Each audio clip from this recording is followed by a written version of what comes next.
Welcome, fabulous fempreneurs. I have an exciting person here with me today, and I want you to know that you are going to gain a wealth of knowledge today. So go ahead, grab that pen and paper. We are ready to jump in and get started. I am here with Marla Koupal. Welcome, Marla. Yes, thank you for having me. This is a delightful group, and I love what you're messaging. So I'm looking forward to today. Yes, and I am looking forward to really learning from you. I am just going to put the track in front of you and let you go ahead and run with it. Marler teaches people how to sell. And I think that is a great missing piece that a lot of us fempreneurs need in our business, but have not really nurtured and mastered the skill. So let's start with how you got started in selling, Marla. Tell us a little bit about that.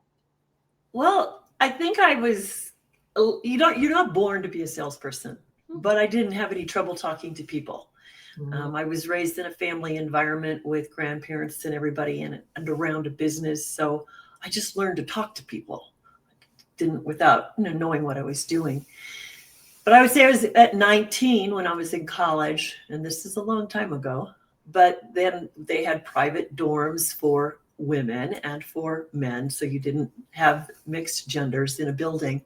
And I became a resident assistant and a leasing agent for that to pay for my room and board. Hmm. And what was interesting is every fall and every spring, when the parents would show up with their daughters to find them a place, the parents are interested in safety and food and how are they going to be nurtured and cared for. And of course, the girls are wanting to have all the fun. So right then and there, whether it was intuitive or I already knew this, who knows? It was like, okay, you're having two sales conversations with this small family pod, and I did very well at it. And then the fun part of it was I went to school in Santa Barbara, and so an hour north was an engineering school, and the guys had come down every weekend because there were very few girls at that school at that time, and they would come down and they would come into our fancy lobby and see all the buildings are locked, the doors are locked. This is the days when there's not all the freedom we have now, and they would looking for blind dates. So I would interview each one of them, understand what they did and what they were like, and did they have a sense of humor? Just because I was open enough, and it wasn't like they thought they were getting interviewed, but they had to have a conversation with me first, like I was the gatekeeper. And then they'd go sit down at the other end of the lobby where I asked them to go sit. And then I get on the phone to the intercoms to the rooms, and I'm telling everybody, okay, so I have these guys down here. Are anybody really looking to go out? Are you doing your nails? You have your hair up? What do you want? And then they would grill me. I'd have to describe who they were, how I thought who would match with whom. And it was really kind of fun. But I got really good at interpreting human behaviors. So there's two things that I always share when I'm sharing with people about selling skills is I share with them there's only two things you need to know about people. They have a pace, they're fast decision makers, they're fast action, or they're more methodical, or they're very task focused or people focused, relationship focused. And we can all pick up those two qualities. And so if you have a relationship focused person who's fast paced, you're going to get a storyteller like me. If you get someone who's a fast paced, task focused person, you're going to get that overachiever driver kind of person. They only want to know what they want to know. Don't give them too much. And then if you've got the methodical, task focused person, you've got that more sciencey kind of person. They got to know why about everything, whether it's important or not. And you have to learn to deal with that and accept them just as easily as you would your favorite kind of a buyer. And then the last one is the person I call them a champion because they champion everybody else before they champion themselves.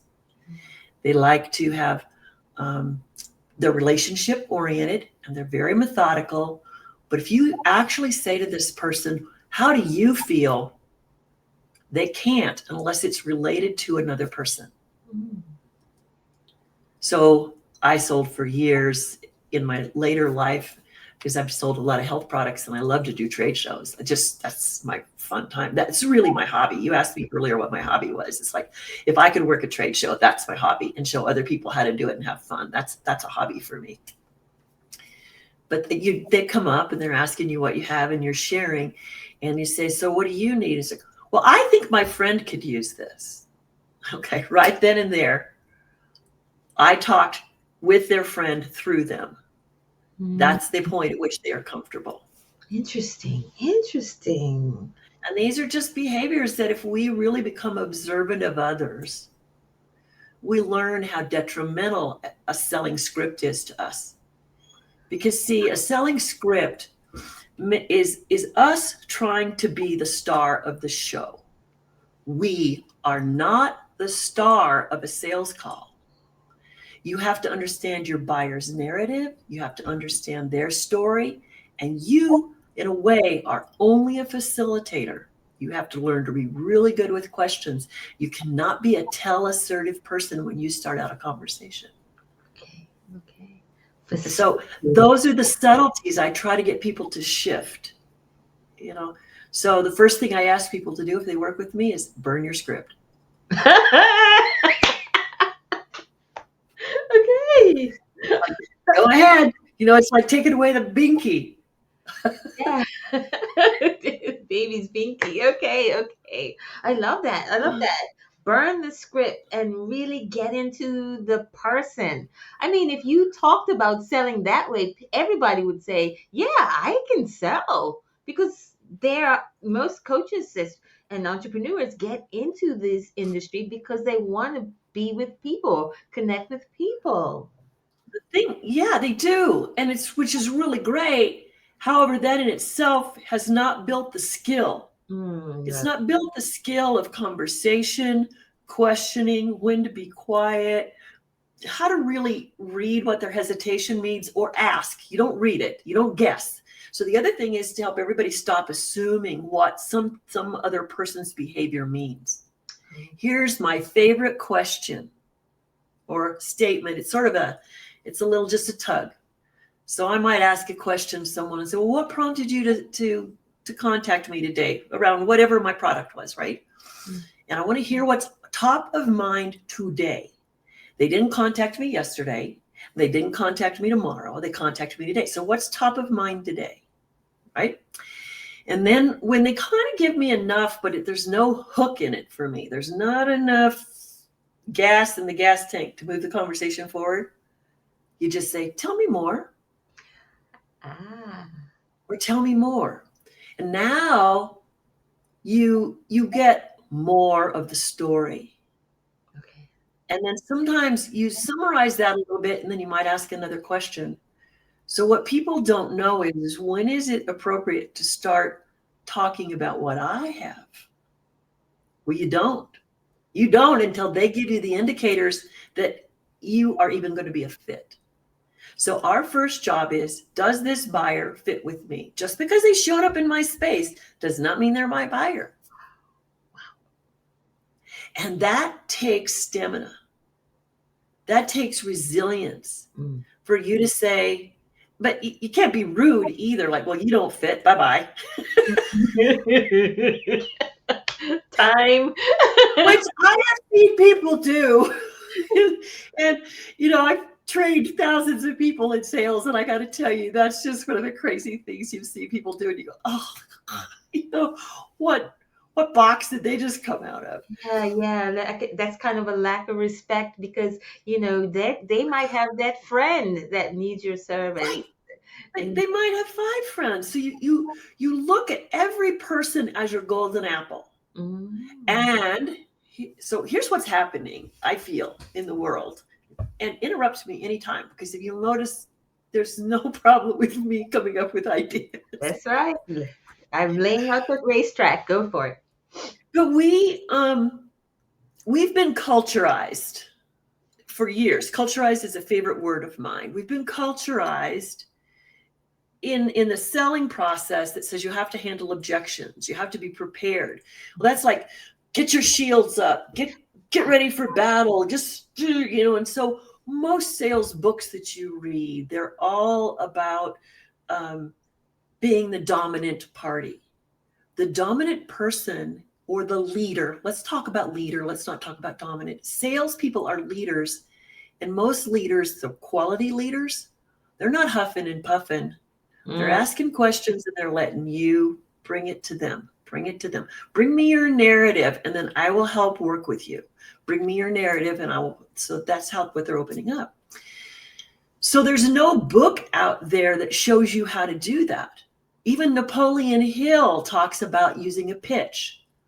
The words that do not exist in any of my training language are pitch, empowerment, and objections. Those three are banned in my conversation because they totally take you over into carnival barker, throw something at people, hope it sticks kind of thing. And then, oh, well, if they don't agree with what you just gave them, we'll just tell them more and pitch more. And then that's where people get all uptight about being pushy. I want to hear that again. Bring me your story. Bring me your narrative. What's going on? Do you know that there's 15 things that could be going on in your buyer's head when you're talking to them? Okay. First of all, and so I wrote these down just so we could talk about it a little bit. Buying experience. Who did they work with last as a salesperson? That person's image is in their mind. Now, you don't know who that was, how they behaved, what their response was to them, but they're either coming to you totally open, which is not highly unlikely, or they're coming to you with their barriers up because their last experience was pretty crappy. So you got to expect them to be defensive. But you don't know this. This is why you ease them in with open-ended questions. You don't just start spamming them information. Brand perception. They may have a perception that your brand is too expensive, or the other one's more expensive, yours is cheaper. What's wrong with yours? Now, they don't come up and say that to you, but in how you open your conversation, you're going to discover that. Okay. And then emotional triggers. I was in a homeowners association meeting the other day. One of the people was asking a question of the property manager and the president, and all of a sudden this person just went off on both of them. Like they were demeaning, they were derogatory to her, and it was like none of that had gone on. There were 50 other people in the room, and none of us even got a hint that there was anything derogatory going on. Okay. But that's the message she received. So we have to be alert to, okay, what triggered them? Or do they have we don't know. We can't be defensive about it. But we have to be cool. When it happens, it's like, oh, I am so sorry. I'm misunderstood. Please get me back on track. Meaning, tell me what you want me to know, and deal with it. Don't interrupt them. Wow. Because that's really the time at which you build trust. Okay. And then value expectations. People come in with different values that they want handled here, or it's going to be they want a high-priced item for a low cost, or the cost isn't the thing. All the fact that they want quality workmanship, they want longevity. What are those value expectations? And so it goes on from there. And so you don't know what kind of social influence they've had. They may, it's just so varied. And I try to knock through that in my trainings. And I'm evolving more and more into longer term masterminds, because you don't learn sales overnight. I mean, I have years and years of experience. I trained my own staff. Years ago, when I owned my own business, I've trained insurance agents. I used to cold sell a keynote speaker. So I've sold and I've trained. And so it's one of those things that you acquire experience. The more you acquire experience, you acquire your savvy. And what I'm getting from you is that it's so intricate. It's an intricate tapestry of events, present, past, and future, that this person is experiencing during the conversation. And one of the things I like, because you broke it down into several categories. How many categories was that? Was that eight, I Well, think? I gave you about four, but I have a list of 15. Oh, wow. And I know that in my experience, I want to be heard.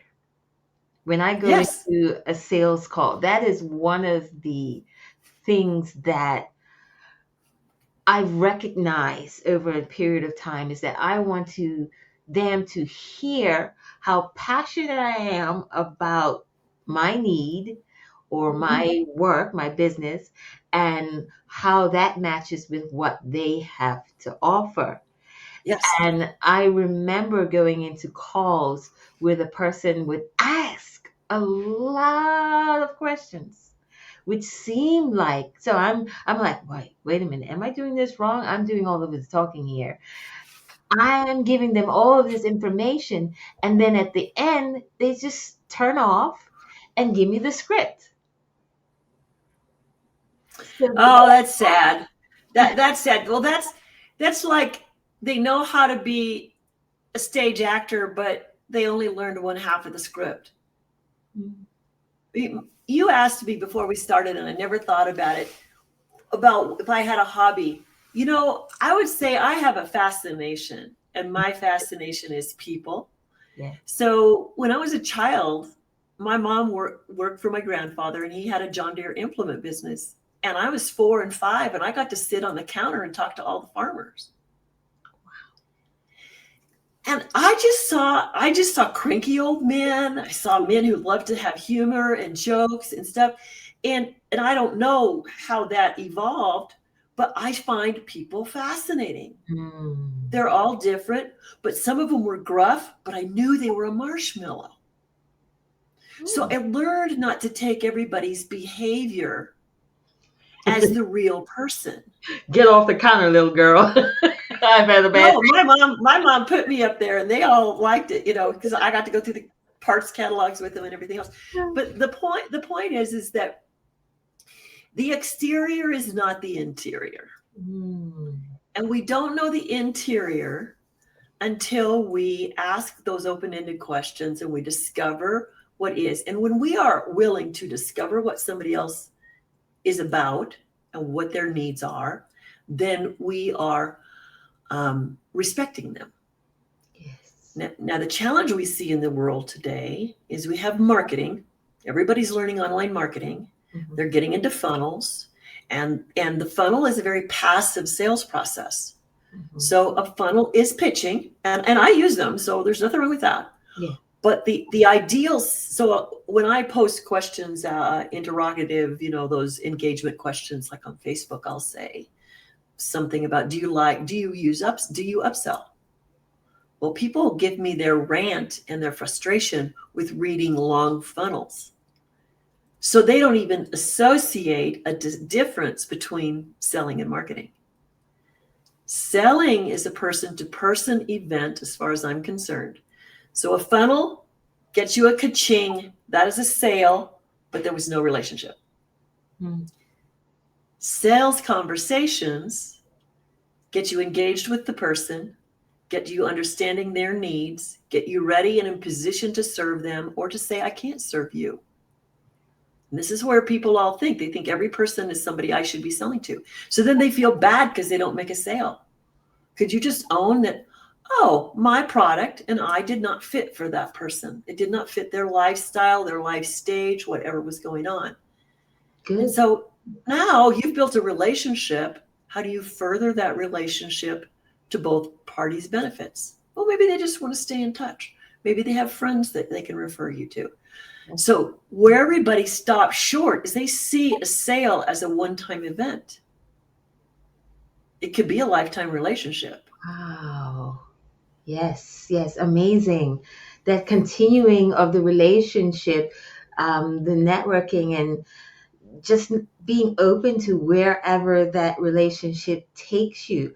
Because again, where you're saying is people stop short because they did not sell to that particular person and they feel bad about it, but they do not realize the relationship or the expanding of the connections that person has, the culture, their interests.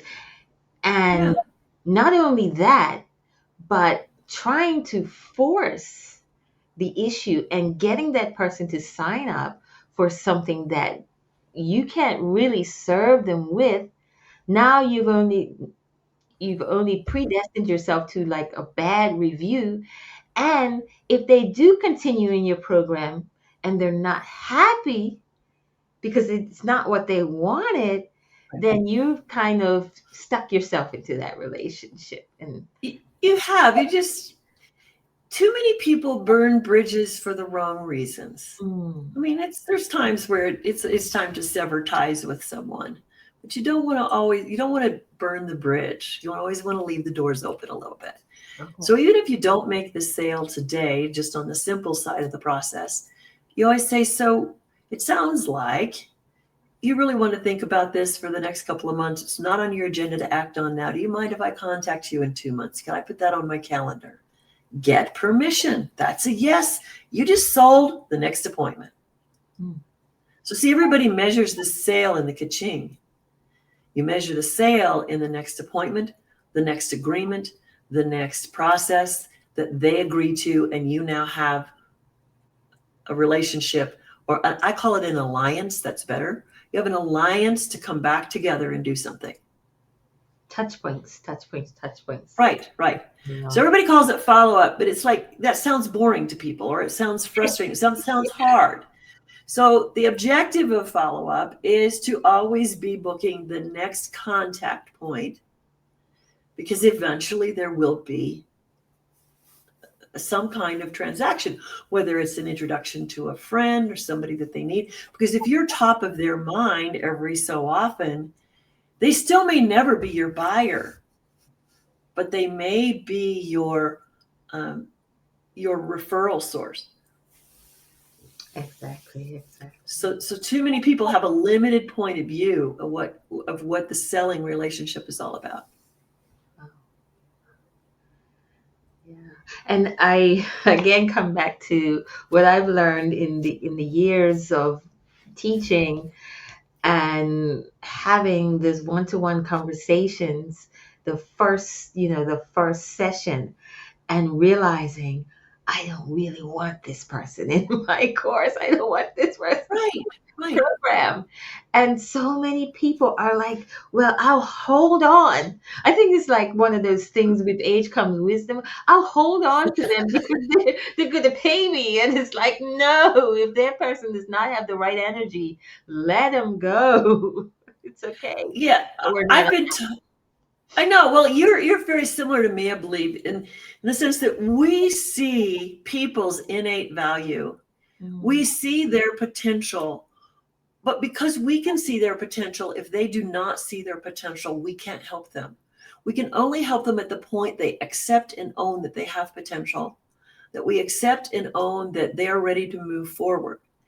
So I notice, I've been observing now, because I've been playing in the online world since 2020, pretty strongly since 2021, because it was a foreign world to me, so I had to learn it. But where a lot of people are like to be gurus, they like to have followers. I am the person who's going to, you're in my, and I won't even call it a nest, but you're in my arena, and I want to see you fly away one day. mm, I do not determine my value by how many people are following me. I determine my value by how many people that I help fly away, make more sales, increase their business. yes. Now, I have some people that I follow because I get tech skills from them. I get new insights in how to market and do. Marketing wasn't my strength. Sales is my strength. Mhm. And so marketing was like learning another language. As a salesperson, I used to sell what people would market. And if they had over marketed, hyped it, whatever, I not only had to calm down their expectations and still make the sale. Whoa. I love the division, or not the division, but so much the differentiation that you are making between marketing and sales. You get a marketing expert and they're the best expert and they're doing all this marketing for you. And so you think that you can just sit back and make passive sales. No, you've still got to sell. You might be able to make passive sales if you had all the money in the world to buy ads. But that's, I don't think that's in our budgets. And so, I'm a grassroots help you become that people person you think you are not, because here's the skills you are missing. So I like to help people step into a competency of conversation, of questions, of knowing timing of when to be tell assertive, ask assertive, when to just assume something like and sort of softly presented instead of going in for the kill, as they say in many sales articles. And I just did something on ChatGPT today, and I did a question and it came up, and I said, okay, so now I want you to not use any aggressive words. You can't use pitch, you can't use this, you can't use that. And I told it, and it came out with something very perfect to the way that I am close to what I speak, because I want to change the conversation around selling. And I don't want people to be defensive, like, well, I speak from my heart, I share. We all speak from our heart. We just have better. So it's not our intention. It's our communication skill. What parts of the conversation are you familiar with, and how do you bring them in? And how do you develop that patience to listen to someone's long-winded answer? And when do you stop having an expectation to get all sales calls done in 15 minutes? That's a joke. Yeah. Yeah. So, and we have to master your style. Okay. So I help people master their style. Okay. And then they aren't as frustrated with the human buying community, and they actually expand their buyer opportunity. Yeah, there is some beautiful things. You've given a lot of golden nuggets, but one of the beautiful things that you've opened up is not the communication. Number one, that hits home for me. Communication is a skill that we need in every facet of our life. But when you said that people are not their appearance or their personality on the surface that they appear to be, when you can go a little bit deeper and find out what is really going on with them. You gave the example of the lady that was triggered, and she said a lot of things happened that no one else saw. It's like, I think in our daily lives, there's so many things that can happen and we can get offended. And in social media, I just see people battling it out. Someone does something good. My first reaction is, yay, you did something good. Why all the negative comments? Because there's this inner battle going on that they are projecting something out there. Mm-hmm. And just being able to, all right, you said something, even maybe it's to me negative. Okay, I can brush that off because I know it's coming from your experience. It doesn't actually reflect on me or who I am. So right. in that way, that's when I help women to start getting visible, because you are phenomenal, and you don't have to believe everything that's come across, everything people have said.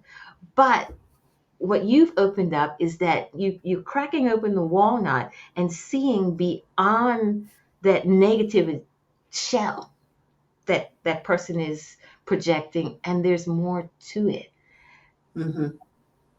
I mean, people could just have bad days. The best skill you can acquire when you're in sales is what I call neutral. Where you shut down the ticker tape that goes through your head with all your little opinions. Well, they're a jerk, and you roll your eyes inside or whatever you say. You cannot have the second voice running in the back of your head if you want to control the sales conversation. Oh, we all do it. I talk about it not because I haven't been there, right? But if you really are tuned in and listening, and I did many years of phone sales. I mean, I had clients I never ever met, but it was all phone sales. That meant I had to read every nuance of the voice, the tone, the hesitation. When they got quiet, I would be quiet for a while, and I say, okay, so you went quiet. Are you thinking, or did I kind of leave you in the dust with my explanation? I'm ready to take the hit, right? And I did. I have had people say, well, you're going a little too fast for me. I said, okay, I'll slow down. Tell me where I lost you, because it's my responsibility. I lost them. I want to make the sale. I got to come back in. So now they tell me where I was just going too fast with too many examples, whatever I was doing. And then I got my message. I need to slow down. I need to check in more. I wasn't checking in, because, we can all go kind of vacant. We get so comfortable with what we're talking about. Tell me a little bit more about the methodical person. Okay. Because that rang a bell in my head. So imagine a quadrant like this, and so there's only two things that go on in most buying decisions, and we all live this way. In fact, we were hardwired at birth. You can see it in young children. You can see it in babies. So where they're really fast acting, or they're more methodical. They think about it. They don't grab right away for the cup. They look at the cup for 2 or 3 minutes, and then they go pick it up. Whereas somebody like me, oh, a pretty cup, And then there's the ones that are really task focused. It's like they like to undo the button. I'm talking babies now. They like to undo the buttons on a shirt, or they look at all the plugs in the wall, or the things like that. They're curious about those kinds of things. And then there's others that's like they want the attention of every person in the room, or there's those that's like, I don't need any of you, right? And so what we're looking for when we meet people is not their personality, but we're looking for their decision-making style. I call it their buying style. This is what I teach as a core part of my class. So how do you recognize if someone is a faster paced person? That means they're probably going to be on the fast decision-making side. Or are they more methodical? They're going to ask you a lot of how questions. There's going to be a lot of hesitation in their speech. They won't. So I have to slow down for those people. And I know what's coming. So I just I'm ready for whatever they give me. And then where are they focused? On what they're going to get done, task, or how you relate to them.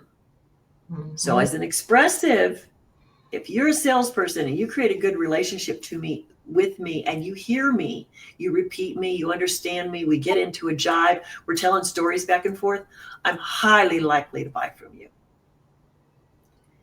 If you're more a sciencey salesperson, where you keep wanting to just stick to the fact and just go down the line and get everything done,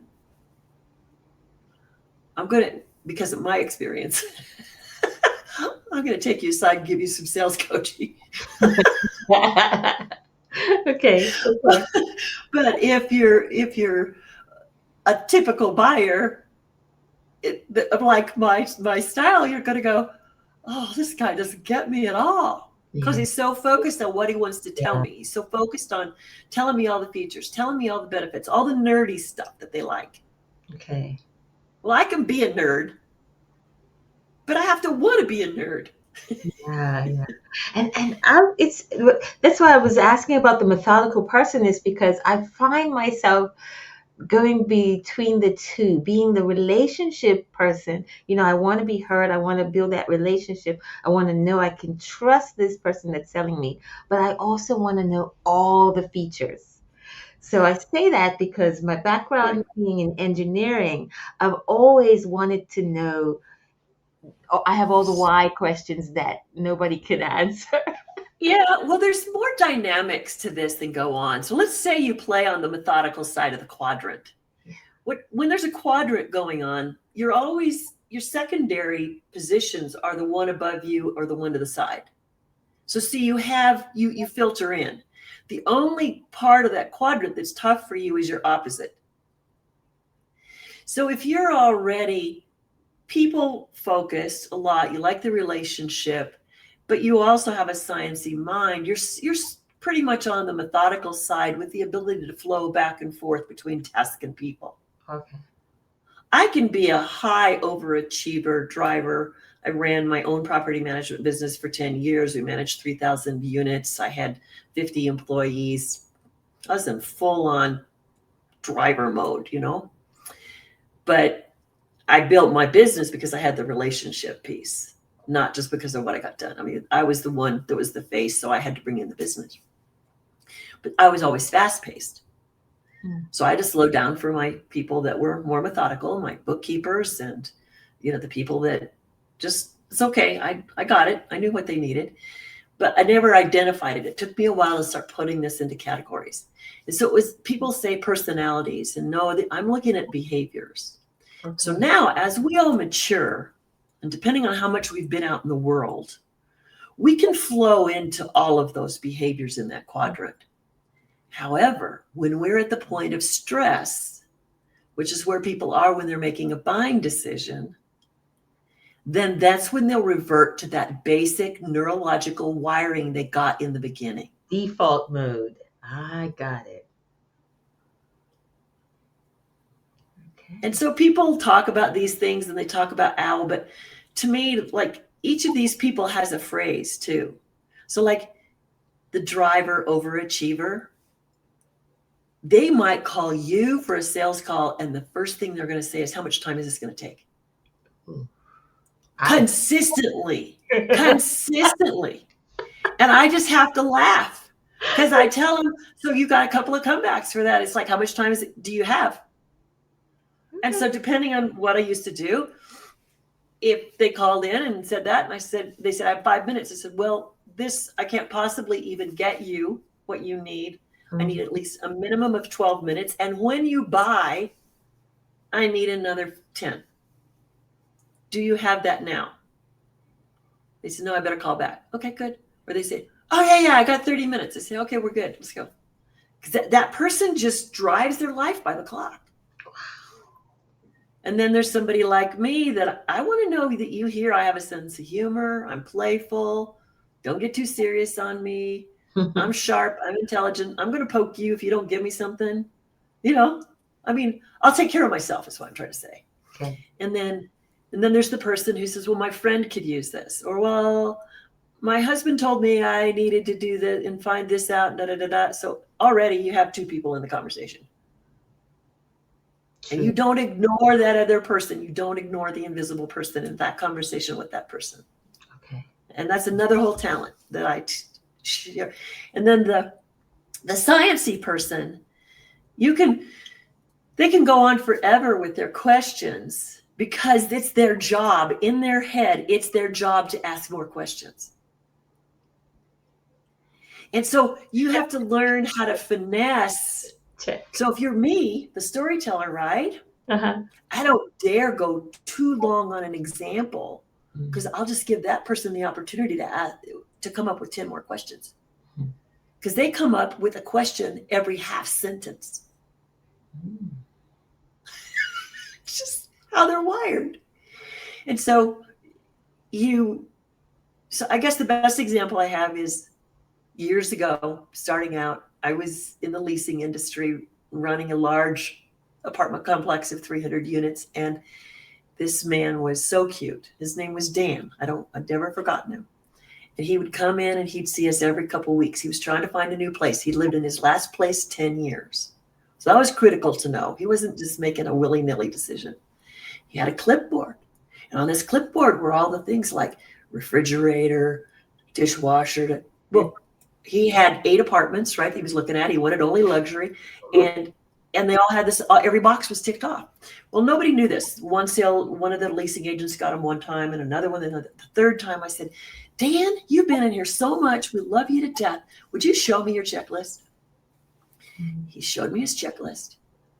I said, well, Dan, everything is the same here and everybody's got everything. And price doesn't seem to be bothering you right now because these are all kind of in the same range. What's the one thing you don't have on this list that you really want? He couldn't answer that because he'd have never thought about it that way. Mm. And I said, so let's talk aesthetics, Dan. Do you like a sunny apartment or a shady apartment? Do you have plants? Do you have this? I went into all of the stuff that he probably has, but he hasn't thought about. Mm-hmm. I sold him. Whoa. Because I asked the key question. I went for what he was not measuring. Yeah. Yeah. He And, had and that security blanket of a checklist. yeah, but he wasn't thinking about his heart. He What do you wasn't thinking about his space. What was going to feel good? What did you want to come home to? want? He got the cutest apartment. It was the top studio we had. It looked over the fountains of our 3 acres, the lakes, and the fountain went off, and he could sit on his deck and just feel like he was in the Bahamas. Okay. And he was there 10 years later. I left probably within a year and a half and bought my business, but he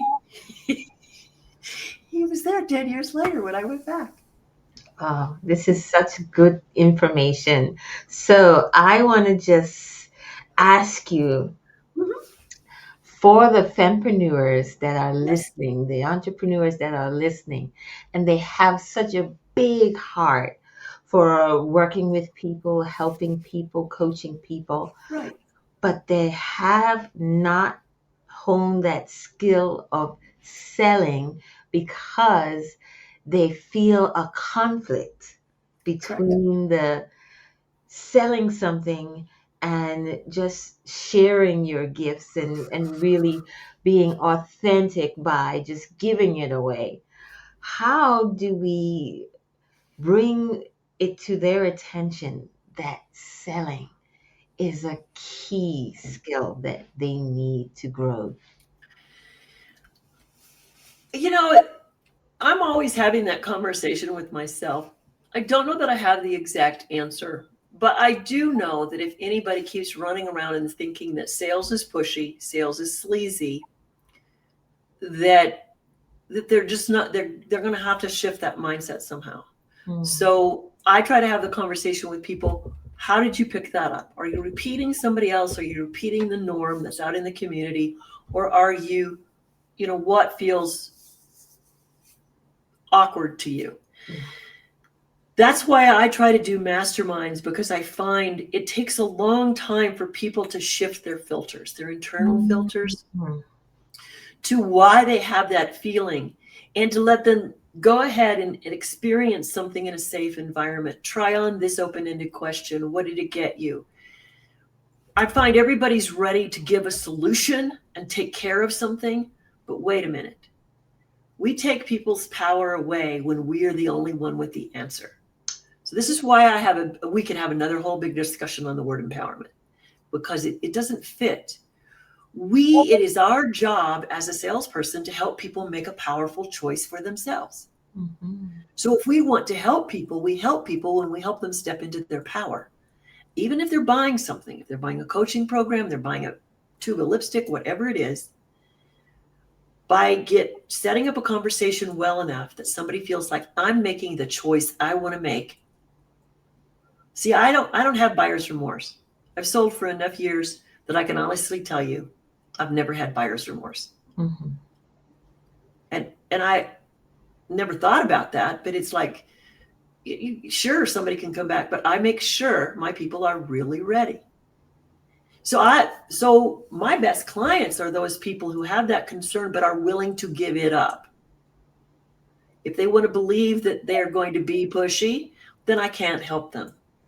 But if they're willing to give it up, take on these skills. So we're talking skills. We're not talking mindset. Yeah. We're talking skills. And when you grow these conversational skills, you get a competence.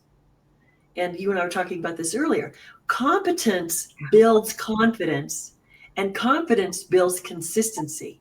So I have consistency because I've been at this over 35 years. All right. But the people that that are just starting out, don't have too high of expectations of yourself. So that's the other thing I want to say is don't have inappropriate expectations. And so I try to help people measure what's appropriate to say, wow, that was a success today. Okay, so it's growth. It's a process of growth. It It's a really is. journey. It doesn't have to be nailed in just a click of a button. We're not It's robots. it's acquired. You're born with it. I have to tell you, it was rough for me in the beginning. My dad was in sales, but my mom was a guidance counselor, and I watched her listen to people. And I read something once that said the power in a sales conversation is in the seller's listening.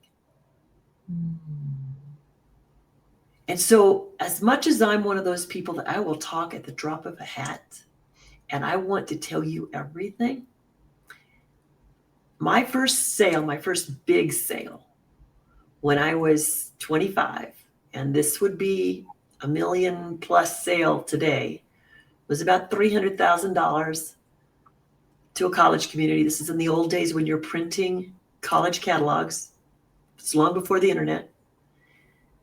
And my boss was flabbergasted, and he wanted to come with me on the sales call. And I said, you can only come if you keep your mouth shut. I have this deal almost closed. I don't sell like you do. I don't push like you do. I'm not going to do a deal. I've got them ready to say yes. You just have to sit there and watch. And that was cocky of me. But I knew in my heart of hearts he'd lose the sale because I had massaged it. I had worked it. I knew how these guys, I couldn't have described to you their behavior at that time, but I watched their behaviors and I knew how fast I could run with it. I knew how slow. I knew when to back off.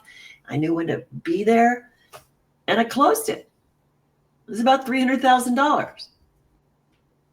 25, made a $300,000 deal.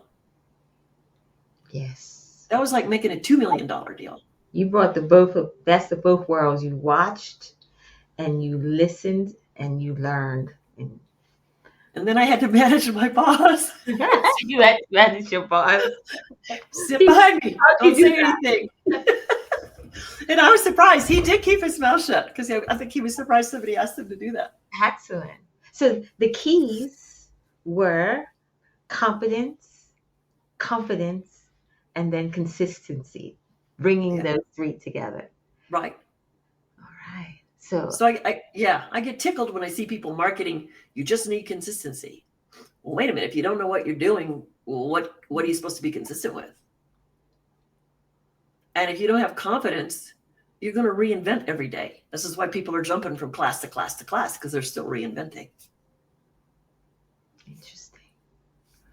Okay. All right. Well, Marla, I love what you're talking about, and I know people are going to want to hear more about this. So I will definitely be sharing the information so that they can join and get in touch with you. But I really want to thank you for sharing your knowledge with us today and putting some fempreneurs on the right path.